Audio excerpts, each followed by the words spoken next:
Welcome to Rise and Thrive, Conversations for Greatness.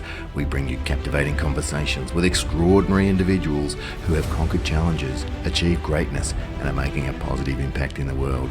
This is your go-to source for inspiration and motivation. I'm your host, John Merkers. What a delightful pleasure it is to welcome our esteemed guest to the show today. Her infectious charm endears her to everyone she encounters, leaving an indelible mark of warmth and positivity. She embodies boundless joy, always ready with a smile and a warm embrace. An engaging conversation with her is a genuine experience. That's why she's here today. She shows sincere interest in you, and that is just amazing. Like all of us, she's had her fair share of challenges, but she continually surmounts them, emerging stronger and more resilient. Inside and out, she exemplifies greatness. She's an entrepreneur, an accomplished educator, holding a university degree in education, a loving mother of two exceptional, creative and beautiful children. She's affectionately known as the Queen of Bayside. It's my distinct pleasure to introduce the effervescent Emily Perkins. How are you, Emily? Well, I'm just a bit speechless after all of that to start off with. I think I've just been gone up a peg. I thought I was a princess, but you've just totally crowned me the queen now, which I'm quite happy with. Thank you, John. I thought you might be a little bit uncomfortable with that introduction, actually, because some people like you have trouble accepting compliments. And you don't need to, because everything I said was true. And also not only my opinion, but others' experience of you as well. So it's really an absolute pleasure to ask you, and I'm so glad that you agreed to come on, because I think your story and your life has been great, and the things that you've had to do and the things that you think make a difference. And I'd love to share that with the audience to make a difference to them as well. So for those that don't know you, my first question I wanted to ask you is kind of a generic one, but with all of that, with the businesses that you're part of, with the education that you've had, with everything that you manage in your life, how do you manage it all? Well, I don't have much sleep, actually. I must say that the one thing I do lack is much sleep. I think it's prioritising goals in your life and what's important to you. And I'm a bit of a list person, so sort of run my day-to-day as part of a list. So if I check half the list, I'm pretty happy. But yeah. Excellent. So one of the ways you're able to be great is you'll write a list of things that you need to do, that you need to get done. Yes. On a day to day, I have a list of this is what I need to achieve today, and I've got to be self-disciplined to get through those things. Yeah, that's great. There's an old expression, don't just think it, ink it. So, because a lot of people might have those lists in their head, right? And then it gets a bit overwhelming, or you don't have a structure and you might forget what you need to do. But if you're thinking it and inking it and writing it down and prioritize what you need to do, that's a great structure.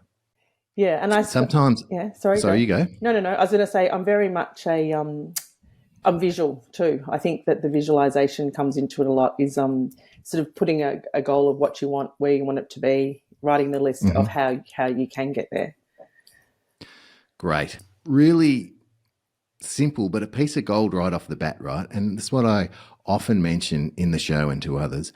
Some of the concepts that we talk about, they might not necessarily blow your mind. Some of them will, there's no doubt about that. But some of them might not. But the thing is, as adults, we really overcomplicate things. So it's as simple as, what have I got to do today? Let's write a list. Let's put it in the order that we think that we might need to do it. Have some flexibility if things change, and get on with it.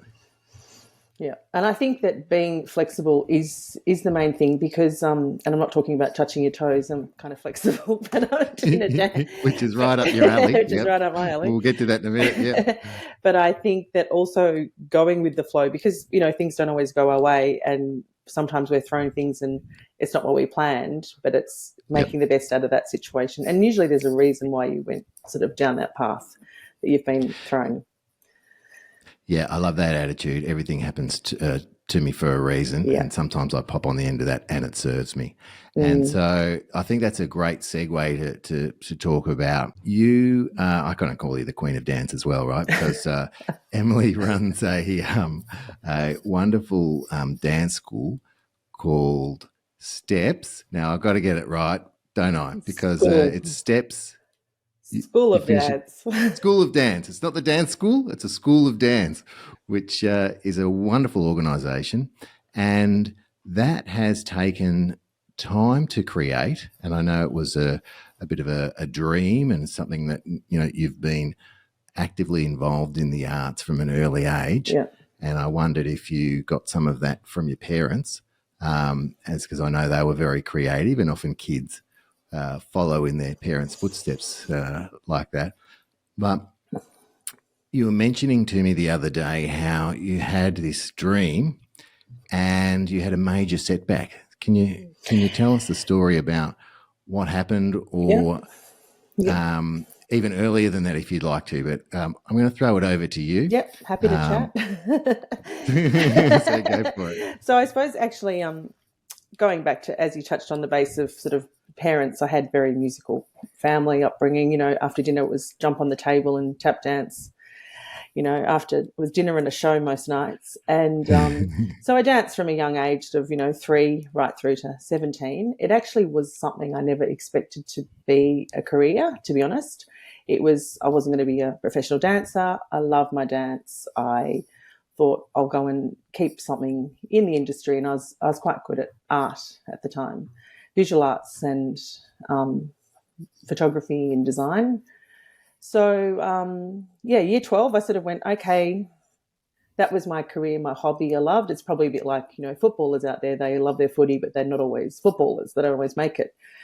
So I went on to Melbourne Uni and studied Bachelor of Education in Visual Arts. But I was thinking this morning, actually, how at the end of year 12, the subject selection I made, I had teachers say to me, they're not the best subjects to go to uni. You won't get in. And I said, what do you mean I won't get in? And I think as soon as they said you won't, I went, watch me. So that was one of those. And I would say I'm quite a determined person. If someone does say to me, you can't, I'm not being defiant, but I just think, oh, how can I make this happen? So end of year 12, I funnily managed to land a spot which was the University of Melbourne, on Melbourne campus, and did a Bachelor of Education in Visual Arts. So the teaching the dancing sort of got a bit put on hold, but I was still quite active. Anyway, long and short of it, halfway through my teaching course, I had an incident where I fell off a chair at uni, and that left me without, that was a real setback, because it was sort of, I was in my prime, I was in my early 20s, life was great, and I had a fall, and next minute I was unable to sort of move properly. I had to defer my university degree. I had to go off and have sort of traction on my back regularly and put my course on hold. So, wow. At the time, that must have been quite devastating, because you're on a particular path, and then all of a sudden life changes and you're not on that path anymore. Yeah. And what kind of mindset, or what was your thinking like to try and get through that? I think that having a supportive parents did help, because, when you're 20, 21, you can get a bit, doom and gloom, and things can look like, and having parents that said, this is not going to define who you are, What great advice. Yeah, this injury isn't something that's going to define you. We'll get through this. And I went through sort of a bit of a rough couple of years, to be honest. It sort of was one thing after the other. I had, got the old glandular fever, as you do at uni, and then got, set back a few different things. But in my final year, I managed to land a part-time job at a dance studio called Steps School of Dance. And that was in 1994. Right. Yeah. So nearly 20 years ago. Yeah, 30. 30. Oh my God. Yeah, I've got to do maths. Yeah. I 30, should I know that. know. Wow. 30 years ago. So I know, I'm only 40. So 30 years ago, I saw an ad in the paper, you know, seeking an assistant dance teacher. And it was one of those things, it was sort of I was looking for a part-time job, probably paid me $8 an hour or something. And I Hmm. applied as assistant teacher.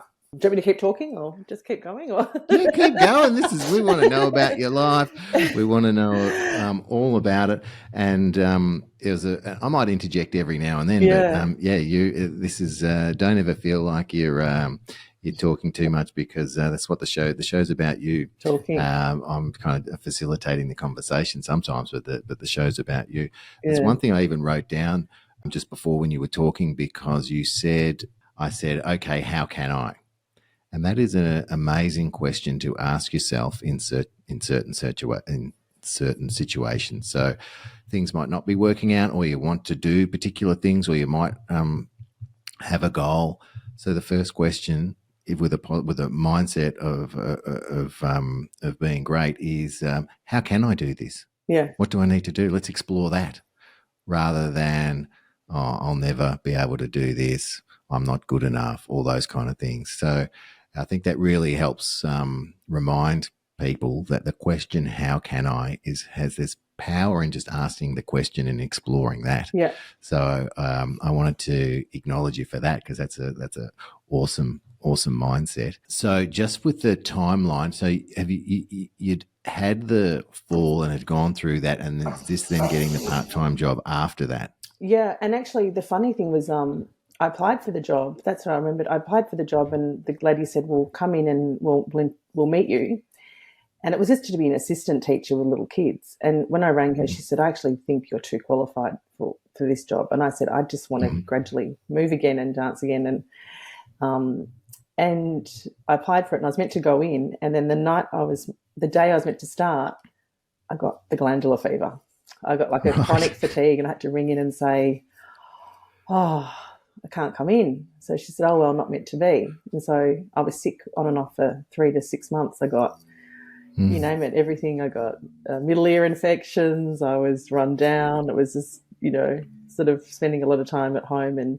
And ultimately, it actually ended up leading me down a path of quite much, going down that sort of depressed state of things weren't going the way I'd planned.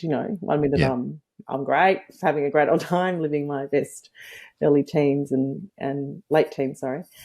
And then so it was a few months later, and I'd said to my it was actually my boyfriend at the time, one of many, back in the day. I said to him, I might ring that dance teacher and see if she ever needs any work. And I said, there's no harm in just ringing. She might, I'm better now. Maybe the other girl Mm. didn't work out. Yep. That night, the landline in the hallway, there's no mobile phones, rang, and she had rung me to say the other girl that she'd employed hadn't turned out, and would I come in and do this? Whoa, Yeah. you're giving me goosebumps. And So you're having a conversation with someone saying, I think I might do this. yeah, You don't get even a chance to do it because it's already happening. yeah, she rang me that night. And I said, and I did the old, I was just thinking about you, which sounds always so kind of, yeah, right. Yeah. Yep. And the other funny thing was I'd spent my last $20 on something in a toy shop that day, which sounds really funny, but I bought it for someone. And I thought, I've got no money. I'm 21 years old or whatever I was, no, more older than that. And I don't have a job and I'm not, so there you go. Walked in and started working for this teacher in 1994. Mm-hmm. And then I finished, went back and did some more part-time uni because I was what I could deal with. And then 95, the girls that ran the business said, we'd like you to take a few of your own classes and see if you can start your own little thing on a Saturday morning, and whatever Yep. you take is yours kind of thing. So it was like being part of almost like a franchise. Yeah. So I started my own classes on a Saturday morning and built up about 50 students on a Saturday morning in the business. Mm-hmm. Mm-hmm. And at the end of that year, the girls that owned it said, well, would you like to take over and buy the whole business? Yep. And I was like, oh I'm 24, and that same week was sort of March 19. I'm thinking of dates here because I'm very much, it was March 1996. I graduated and bought a business in the same week. So I got my degree and bought the business. That is fantastic. Yeah. I've still got goosebumps. So after all those setbacks, maybe you weren't ready. That's not why you've had setbacks, right? But it often happens in life where things happen at the time where they're right to happen, whether you realize it or not. Yeah. So when you're explaining that story, you wouldn't wish those things that you were challenged with on anyone. Yeah. But life happens, right? I mean, we're not all, rainbows and unicorns all the time. All of us have setbacks and Oh, things I that we beg to need differ. I'm big on that we need rainbows and to. unicorns, but anyway. Yeah, well, that's always a good part. But then the timing was right, and it's still blowing me away that you were thinking this. You were putting it out there with your thoughts and your words, and then somehow you can call it the universe, you can call it life, you can call it connection, you can even call it coincidence if you want. But the point is, it happened. You got the phone call, and that took you down the path where you wanted to go earlier, but you weren't able to. And it was still available to you. So there's so many lessons in that, including that just because the door's closed now doesn't mean it always will be. Oh, totally. It may open again, and you might not have the key yet. You might not be ready. You might not even be at the right door. But keep going and things will work out. And as a child, I sort of had this thing of I'd get a present and I'd open it up, and I remember having a Christmas Day. I opened up my Chrissy doll. I don't know if you'd know what a Chrissy doll is, being a male, but they were a very popular doll. And my cousin got one, and I got one, and mine was broken in the box. And back in the 70s, the shops didn't open the next day; they opened days later. So I had to look at this doll. Anyway, I said, that's okay. I'll get the next one. It'll be okay because it was broken. And so all through my life, Mum's always said, you don't always get things right the first time, but you usually get them right the second time. And so that's sort of been my, not motto, but often there's a lot of things that have happened to me and that haven't landed, where I wanted them to be the first time, but they usually turn out for the best. And I think that if I'd gone through the university degree and finished, I might have become a school teacher, and I'm not, and that would have been a different path. But it's all, sliding doors and smoke and mirrors, really, because the job I'm in now I was meant to have, and I might not have had that had I not had the setbacks, because I wouldn't have been looking. So I don't look at it as all bad. I look at it as part of, making the best of a situation and then being in the right place at the right time. So awesome. It's so great. And I'm loving this so much. Good on you, Em. And I love that mindset. And you can see that you've carried that through. You're a young business owner at the age of 24. You've been given this opportunity or around that age. You could have easily went, look, I'm too overwhelmed, or I don't know, but you've gone yes, and you've gone for it. You mentioned you have had good support, and we often talk about in this show about surrounding yourself with the right people. There's that old saying, show me who you're hanging around with and I'll tell you where you'll be in 5 years' time. Yeah. So it's very important to be mindful of who you're hanging around with. Are they a positive influence on you? Are they supportive of where you want to go? Are you supportive of them where they want to go? And it's not all of us have this, but I certainly did. And I know you're saying about the family, having a supportive family is great if it's there. And if you don't have that, then there's other ways to bring that support in. But family is super important as well. You had it. It really helped. So, and you had that chance to kind of put your toe in the water a little bit. So, through your hard work, and your attitude and your positivity, you built up to 50 odd students. So you were demonstrating and showing life, I can do this, and I'm pretty good at it. And then you got an even bigger shot at it. Yeah. And it was And I must say that there was a lot of negative people around me too at the time, because they were I saying, bet. don't do that, you're crazy. And Yeah. we're talking about a time when there was no internet, there's no email, Yep. there's no phone Yep. texting. I ran an office from my bedroom. I had to install a second home phone upstairs. And Yeah. then I'd go to a church hall and carry a suitcase with props and tapes. Music had to be recorded and rewound, Yep. and a ghetto blaster. Yep. And then Yep. I'd turn up this church hall. Life was different. Insurance was different. Everything was different. So Yep. I think that there's a lot of people open businesses now. I'm not saying it's easier, but there's more, you can open a business sort of and have that. The technology means you can text someone and you have instant people, you can get out a message quickly. So I think that, and that was at a time when there wasn't many people doing businesses, I suppose. It was more like go down the safe path, university, get a job. There was a risk involved. And I had Yep. supportive parents. And I also had to go off and get a loan to buy this business at the time. Right. So that was another Yes. thing.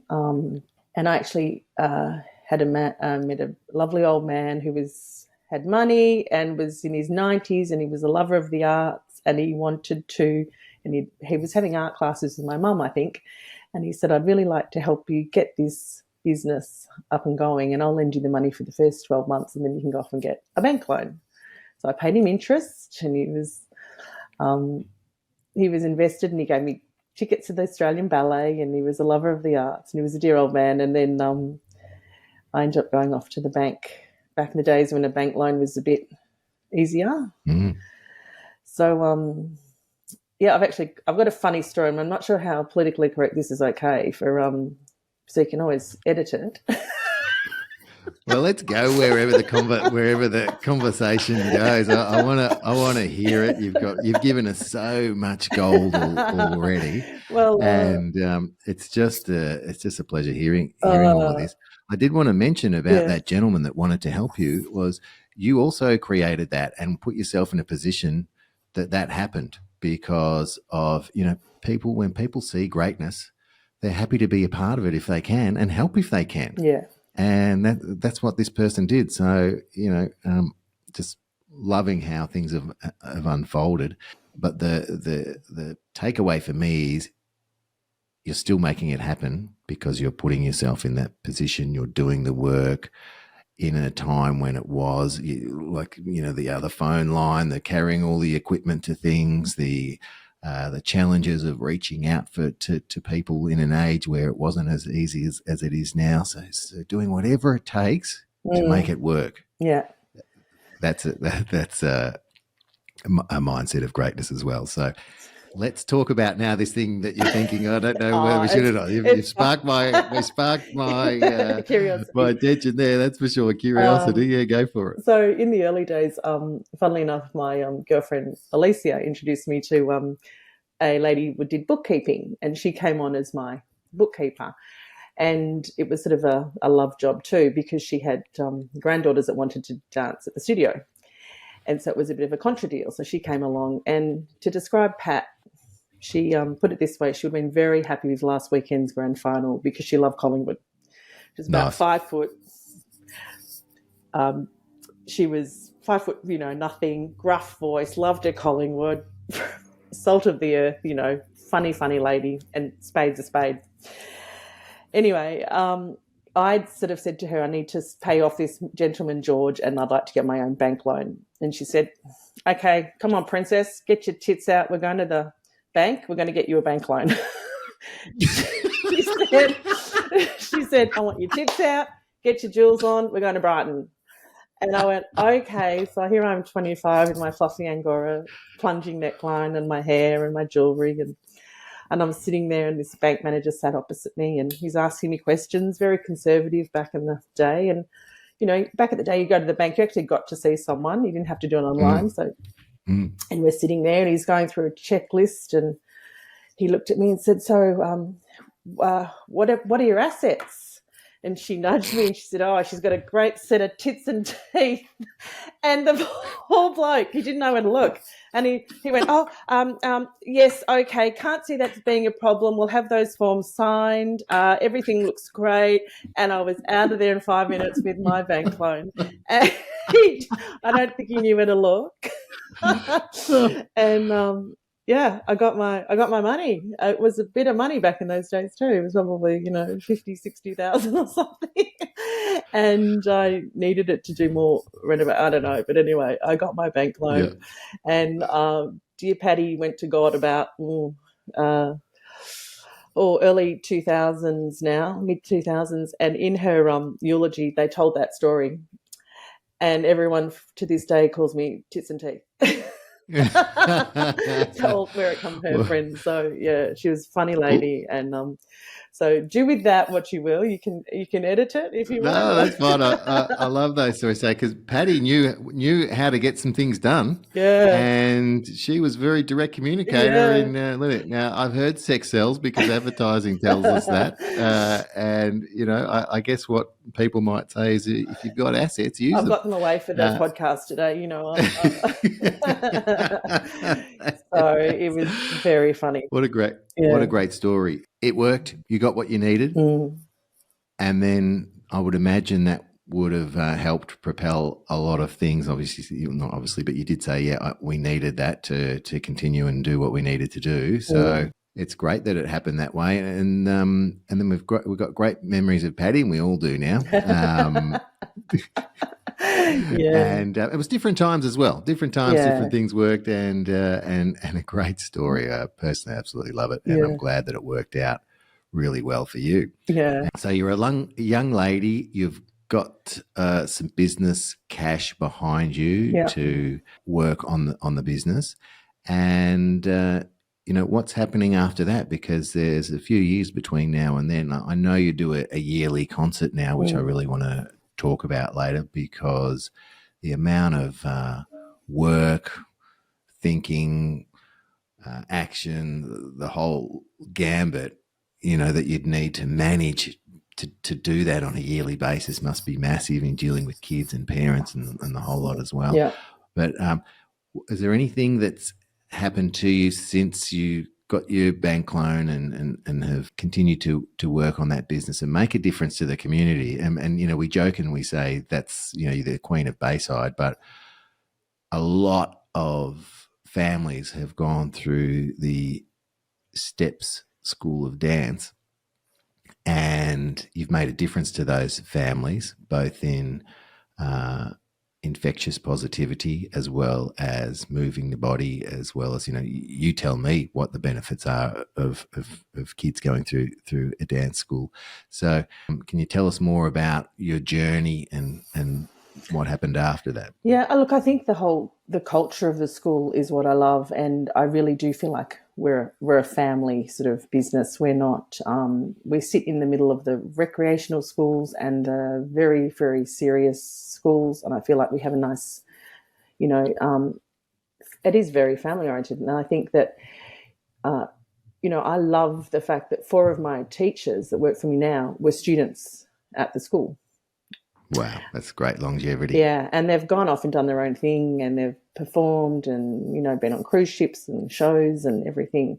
And so a lot of my staff over the years have been performers. Recently I went and saw Rocky Horror, and one of my ex-student teachers, she's 28 now, and I taught her when she was 4, and I looked at her and went, she's going to be on the stage. She's just got it. She's got that thing. Now she's doing great things, and she was a teacher for me. And that we stay connected to a lot of them. I now have the next generation coming, which is a little bit scary. And they say, "Oh, you taught me, and now you're teaching." Well, I'm not teaching anymore. I'm running the business. If you knee problems, injuries, backs, a bit of old age, but I still am very present in the school. I'm here every day. Yes, it is my life. It's my children as well. That they've come they work in the business and are students in the business, and so it's very family, and I like to think that it's a community that a lot of people I do meet haven't really gone far, haven't left the hood, and Bayside is that kind of community of feel. Yeah. Yeah, so you've built a great community over the years. You've talked about a culture there in the business. Yeah. Now that's important for anyone in business to build that culture, and I believe everyone is responsible for that culture. And then at the same time, it takes someone like an owner or someone at the top to instill that and drive that from the top down, and also live those values. That is part of the culture, and I think I can see you doing that, and I think other people see that, and I think other people, they were 4 years old and they've been seeing it for years, 20, 30 years they're seeing it, Yeah. and that has a great impact on them because of how great you are. Oh, I don't know what to say when you say nice things like that. Sorry, John. No, that's fine. Well, actually, this is for anyone that has trouble taking compliments. All you need to do is say thank you. I know. My kids say I'm the worst. Yeah. Actually, they say to their friends, "Go and say something to Mum and see what she says." Like, apparently, I always sort of come back with something. Yeah, I don't know. I think I've grown up with a lot of humour around me. You know, I'd say to Dad when I was a kid, Yeah. "Say something nice about me. Come on, Dad." And he'd say, "You have really great parents." I'd go, "No, say something nice about me." You know, "You've been raised really well, Emily." And I go, "Oh, okay." Like, you know, it was just a humour-based thing. So, Yeah, and I'm with you on that, and how that can get you through some things, and how that's just, some people judge happiness by how many times a day you laugh, and I think that's a great measuring stick. by the wrinkles around our eyes, or the yeah. But Yeah. I was thinking before when you said something about, I think a lot of people look and go, "Oh, you're lucky. You're lucky." Not just to me, in generally, it's a term often used, and I don't Yeah. believe. Oh, yes, we're fortunate. We've grown up in a great country, got, family, and all those things. They are, fortune and luck.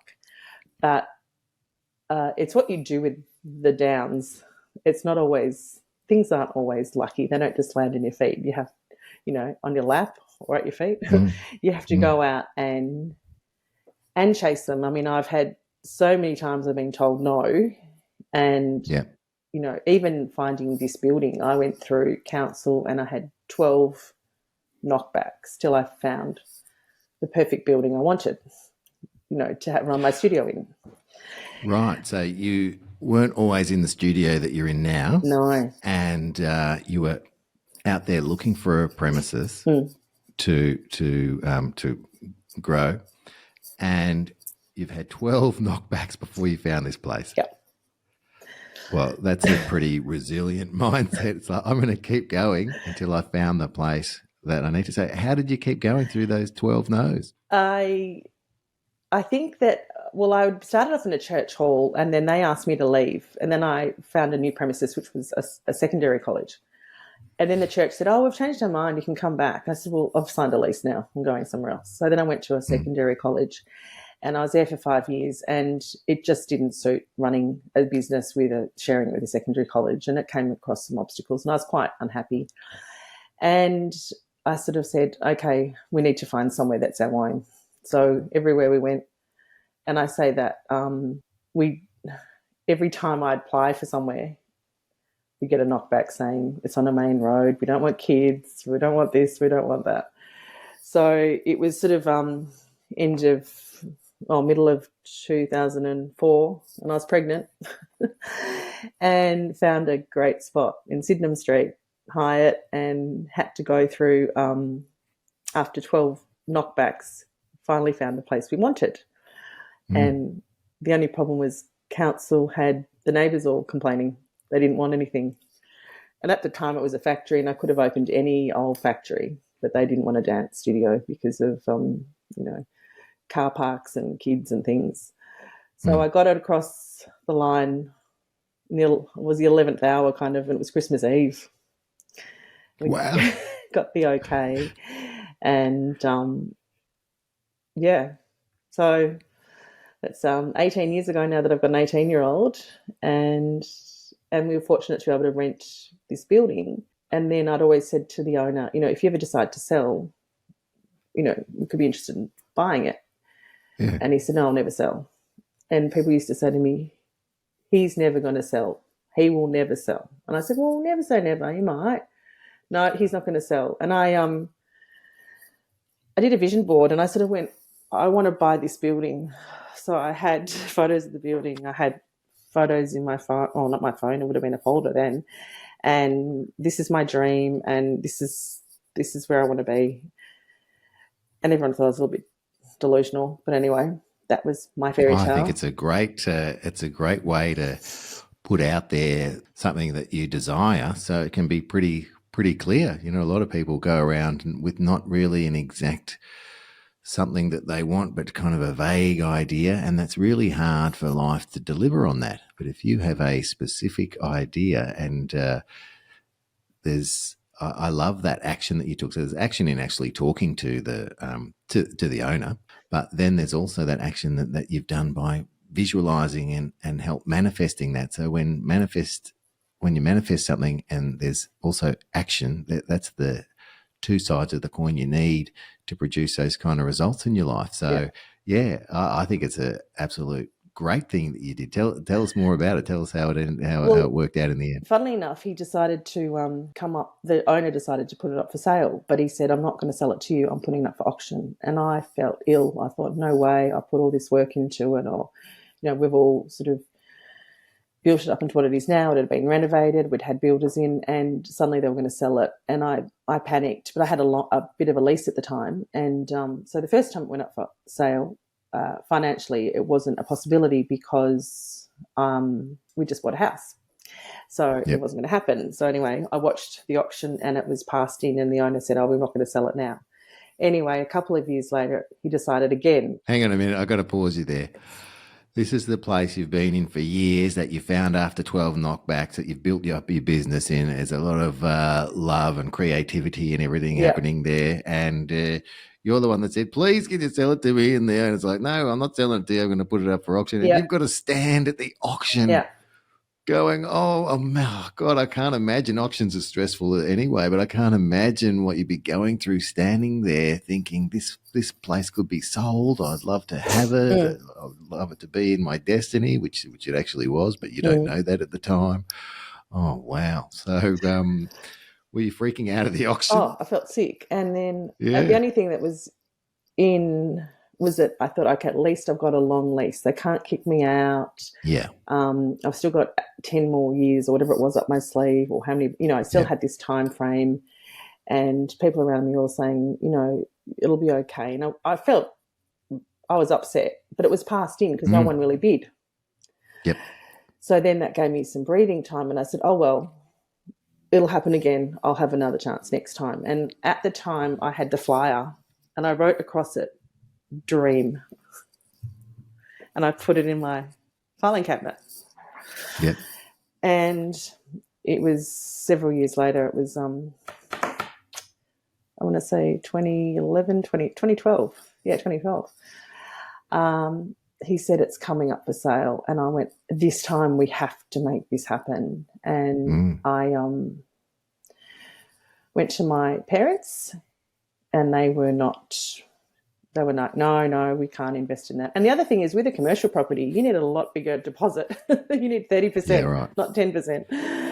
Yeah. So, and thanks to family, a very, I'll say my uncle and my dad and myself, we decided that we would give this a go and create a company and buy the building.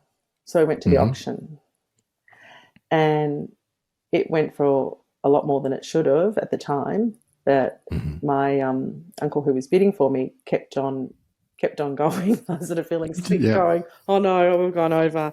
But I sat in this actual office on the ground, shaking and saying, I can't believe we've got it. So that was in 2012. So it was that feeling of it's happened. I always knew it would happen. And in my head, it was always going to happen. And then when it did, I was still, I can't believe it has, you know, sort of, it was just that, so it was, I couldn't have done it on my own. And I had, you know, supportive family around me, and I had, but in saying that, it was an investment for them as well. So it wasn't, you know, It was a good Yeah, deal. yeah, it was a good deal. But I mean, you had to bring those parties together. You manifested it with your dreams and your vision board and your desires and putting it out there. You took action towards it. I love how you said it was kind of like the feeling that you had was always going to happen.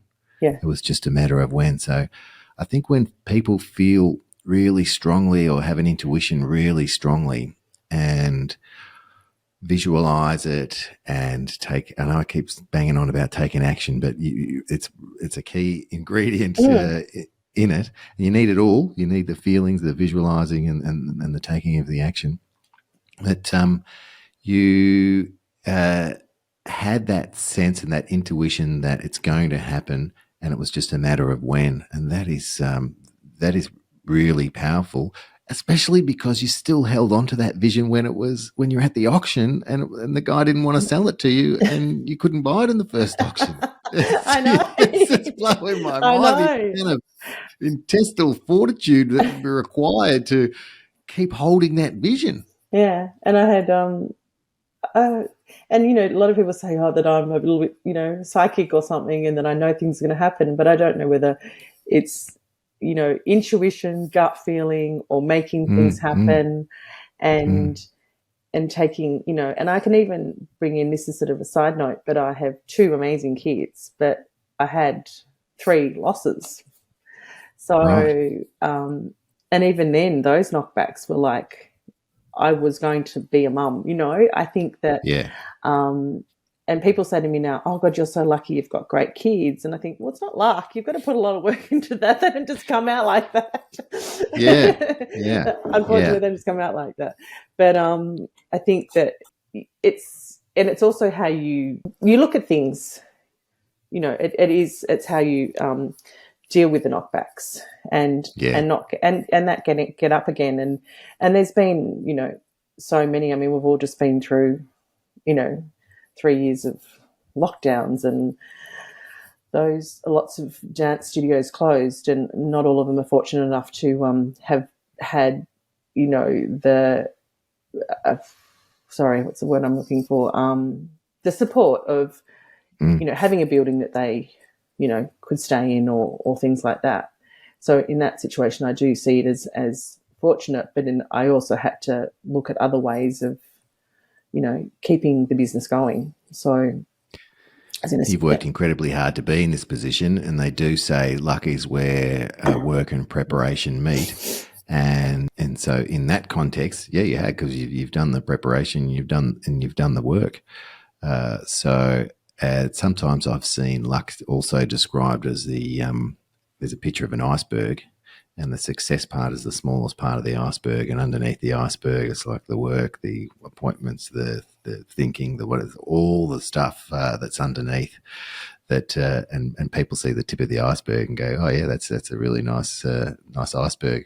Yeah, my partner, I think he said it in my birthday last year. He said that you see Emily at the top, sort of floating, doing all the stuff that looks good, but you don't see all the work that's going on behind it. You don't Mm. always show it, and that goes for a lot of people, and a lot of people with business.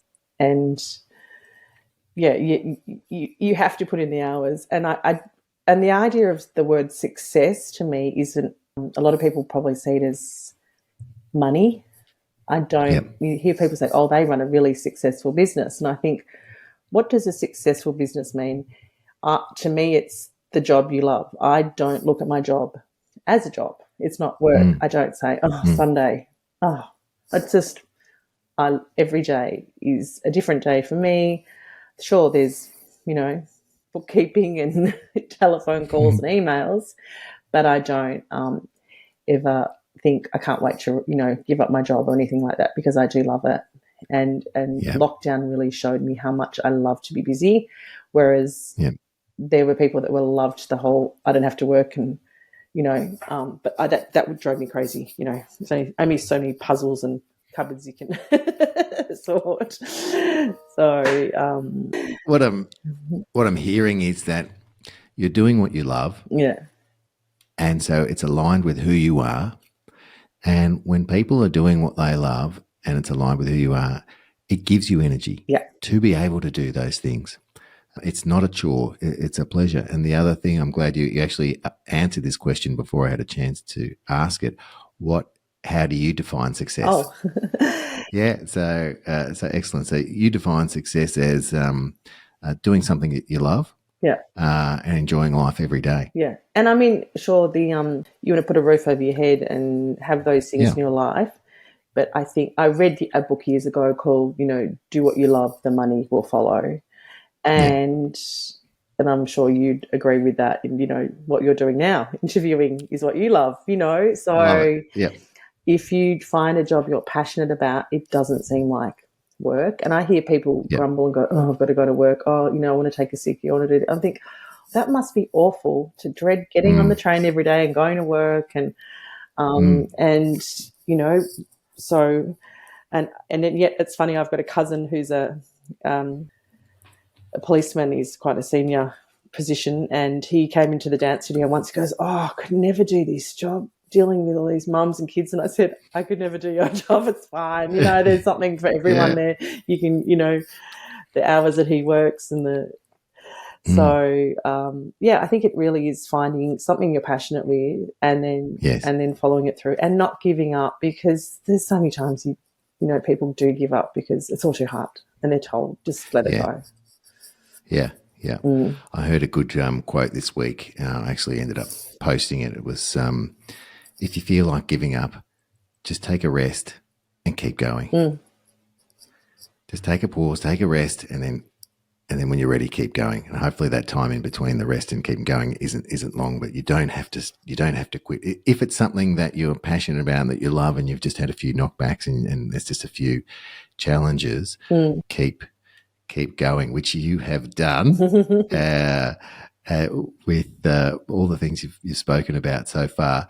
Now, I read a great quote. I love quotes, and I read a great quote on your website for the Steps School of Dance, saying, "Dance, the hidden language of the soul." That's Yep. fantastic. Yep. Yeah, And the other one I love is dance is for everybody. It's not just for certain bodies, it's for everybody. So, that's another one we go by here. oh, I love that saying too. Yeah, I'll probably put that in the show notes because it's it's applicable to everybody. yeah, yeah. And so a lot of your life has been and revolved around dance. Now, I know you do this yearly concert. I'll be there this year with my 10-year-old daughter who's in the concert and loving being part of Steps. And so can you tell us about that? Because it's a bit like what your partner was saying, in that must take so much effort Yes. and dealing with yourself and dealing with others and things like that. And then I know there's a couple of shows for the week. I know Mm, you spread it out that way, but let's say then the event happens. mm, And people might only see that. Of course, as a parent or whatever, you turn up and you've taken your child to the dance classes for them to get to be able to perform in the show. So we're seeing a bit of the iceberg, mm. but we're not seeing all that other stuff. So what kind of mindset do you have to take on, and what kind of ways do you keep motivated to keep going? So the show must go on. Well, I say to anyone who's been married, it's like putting on a wedding with 100 brides and 100 mothers of the bride. So, We've all just gone, holy oh, shit, that and must be hard. and knowing your bride, so maybe 200 brides. Yeah. And the other thing I used to say is, Jesus, a school for orphans could be an option. No mothers, no parents. uh, so look, to be honest, I'm very much about the event. I love events. You know me. I Yeah. love a party. I love hosting. I love a production. Everything, and every detail is important to me. And I don't know whether every detail's actually noticed, but it's got to be done. And I think the excitement of the students and the teachers is what keeps it going. This week we've had Mm. costumes arriving, and they're coming in, and kids have been trying on sample costumes, and it's that buzz and that excitement, and it's the end of the year that we all look forward to, whether it be like Christmas or a grand final or a valedictory or a formal or something. There's all those processes in it. And I think the reward is at the end, standing in the wings of the theatre and seeing the joy on the students' faces and the parents. And then I go to the stage door when they're being checked out, and the pure joy, they forget every rehearsal that's been a pain for them, every email they've had to read or newsletter they've had to look at. And I think now that I'm a parent, I see it differently too, because when I ran the studio, I was young. I didn't have kids. And I'd think, why are they so happy with their children not doing it properly? What are they going the wrong way? And now, then you have a child and they clap, and you just think, oh, wow, they can clap, or they can sing Baba Black Sheep, or they can turn in a circle. And you're just so blown away by your own child. Yep. So then it suddenly started to make sense to me, this thing of when they're yours, they can do anything. They can't do anything wrong, really. And so I now get to see that as a parent as well, and the joy that it brings. Yeah. I've got 2 kids that love performing on stage, and that's the big part of their life. So if I can bring that to other families, and it is a choice, they don't have to dance, they don't have to come and do it. But if I can bring that to the families and the friendships they make. I'm catching up with my ballet girlfriends in a few weeks, and I've known them since I was 4. So it doesn't just stop there. And we get out our old programs out, and our old photos, albums. Yep. And we have a good laugh. And so I think it's creating memories and a whole part of belonging, and that's what I'm proud of. And that's why I'm still doing it, and loving it. So what that brings to the community and to literally thousands of people on a yearly basis, and you've been doing it for many, many years, is such a beautiful gift that you bring to the world. And so I can imagine that sense in that context that can keep you going through some of the challenging times. Yep. But it does sound like, even though there are challenging times, they pale into insignificance when you see the joy that you bring and the impact you have on the community and the friendships that you've made along the journey. Yes, they sure do. And then, some are sort of like, oh, and then we'll do it all again. So I think 20, coming up to 28 years, I think we are. So, yeah. Oh, that's 28 years on sole proprietor sort of thing. Yeah. And that was the other thing. I started, as a sole proprietor, and then I became a company that would have been sort of middle of lockdown. So it was, up until then I'd been a sole proprietor. Right. And the concert is happening in November. Yes. Now, I feel compelled to say 2023 because people could be listening to this in 2025. Oh, they could. But it'll still be on. Well, it's pretty much every November. So, it's the 18th of November 2023 at Monash University, the Alexander Theatre, and the tickets are sold through Monash in the coming weeks. Great. Well, we're going to have links to that in the show notes. Yep. So if people would like to buy tickets, they can do it through that. And hopefully some of the mums are listening to this as well, and that will also remind them that they've got to get their tickets. Yeah, and it's The Wizard of Oz, and then it's Over the Rainbow. The second half is all very colourful rainbow and lots of great, pop modern songs, I suppose you call them. And it's a good show. I think we do a good show, as in it's not too long, it's quite tight, it's entertaining, and most parents say to me, what they see is that kids enjoying themselves and happy on the stage, and that's what it's about. Yeah, it's a great vibe. I've been before, and I'll be there again. And I do love how you do it. And we have a thing here called, or I do, I should say, it's a Spotify playlist called Mirko Motivation. Oh, and I ask all my guests, what is a song? I could say the song, but what's a song that when you listen, it really pumps you up every time and puts you in a good state? Have you got one of those? Well, how do I avoid sounding really cliche, but Dancing Queen. Dancing Queen. All right. I would have to say. How appropriate for you. I have to say, though, I was watching a thing on ABBA the other day, and I went, I have to say that is probably, and it's really cliche, one of my all-time favourite bands still, because they're still being played, and it's still that song you hear, and everybody just gets onto the dance floor. That's absolutely perfect. I'm going to be adding Dancing Queen by ABBA to the Mirko Motivation playlist, because I'm sure there's a number of people out there like you. They hear that, it brings back the memories. And, you know, ABBA was a great fun band as well, very catchy, great outfits, all the rest of it. Well, my kids listen to it now, so that's, and endured the test of time. So good on them. Good on them. Yeah. Emily, we are nearly at time. You mentioned a book that you read that really helped you, which was Do What You Love and the Money Will Come. Is there any other impacts on your personal growth that you've had, whether it be a book or a movie or something like that, we can share with the audience and leave the audience with a final thought on something that we can that's worked for you that might work for them? Look, to be honest, anyone listening to me now would go, Emily doesn't read. She never reads.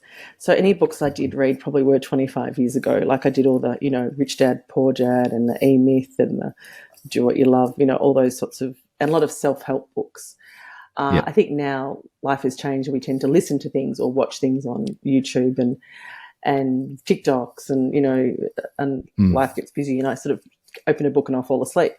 So I really put it down to the manifesting is the listening, the visualizing, the having goals and being prepared to have knockbacks and then turn them around. Like I didn't touch on the fact that in lockdown I started doing an activewear range because I was trying to find ways. Everyone was doing exercise, and I couldn't run my classes, but I thought everyone's buying leggings and online shopping. So I sort of went in to open another business during lockdown, which was a little side thing. And then I think, and we didn't talk about the coffee cart or anything like that, but there's a few different... No, we'll have to have a part two. I'm definitely going to have you back on the show. Sorry, there's too much. I'm too old. There's just too many years. But don't apologise. You're going to have a repeat. Yeah, I just think that when you get something you love and that you doesn't always work, then just... there's often other angles and other things you can add on to that. Did that answer the question? Yeah, I think so, because you're always looking and exploring and you don't let challenges stop you. You go, what we said at the start of the episode, how can I? Well, if that's not working, how can I do something else? Exploring that and making it happening and having that positive mindset and that's what you've talked about today is to be great. You have a positive mindset. You keep going. It doesn't mean you won't have setbacks, and sometimes things don't work out, but you keep going and they'll work out. Yep. It's been an absolute pleasure having you on the show. And yes, I will have you back because there's still more things to talk about. Part two, I know. I got a bit sidetracked. Sorry. Part two. So thank you so much. I'm sure not only myself, but the audience has got a lot out of listening to you today. And I'm just very, very excited that you were here. And thank you so much. I really, really appreciate you coming on. And I wish you continued success. Well, thank you for asking me, and it's been a lot of fun, and it brought back a lot of memories. So, thank you. Thanks, John. No worries. Much love. Okay, bye. Anyway. I bet you're gonna do exactly what I'm going to do right now and go to the bathroom. Rush to the bathroom. See you later. Much love. Bye. Another incredible episode of Rise and Thrive Conversations for Greatness. I hope this conversation has ignited a fire within you, inspiring you to take bold steps towards your own path of greatness. And guess what? The journey doesn't end here. There's so much more to explore, learn, and achieve. So if you're hungry for more insights, more inspiration, and more strategies to fuel your personal and professional greatness, get ready, because the next episode is just around the corner. every Tuesday to be precise, where we'll continue to unravel the secrets to unlocking your extraordinary potential. Don't miss out on the chance to keep rising and thriving with us. Hit the subscribe button and you'll be the first to know when a new episode drops. And remember, greatness is not a destination, it's a continuous journey, so let's embark on it together. Thank you so much for being part of the Rise and Thrive community. It means so much to me that you're listening. And my wish for you is that you get so much out of doing so. Keep reaching for the stars, keep pushing your boundaries, and keep embracing the challenges that come your way, because that's how we truly grow. Stay tuned, stay motivated, and get ready to rise and thrive. If you're finding value from our conversations, don't forget to share this podcast with your friends, family, and colleagues. Together we can create a ripple effect of positivity, optimism, and positive change. Keep shining brightly. Your greatness knows no bounds. And remember, be great and stay awesome.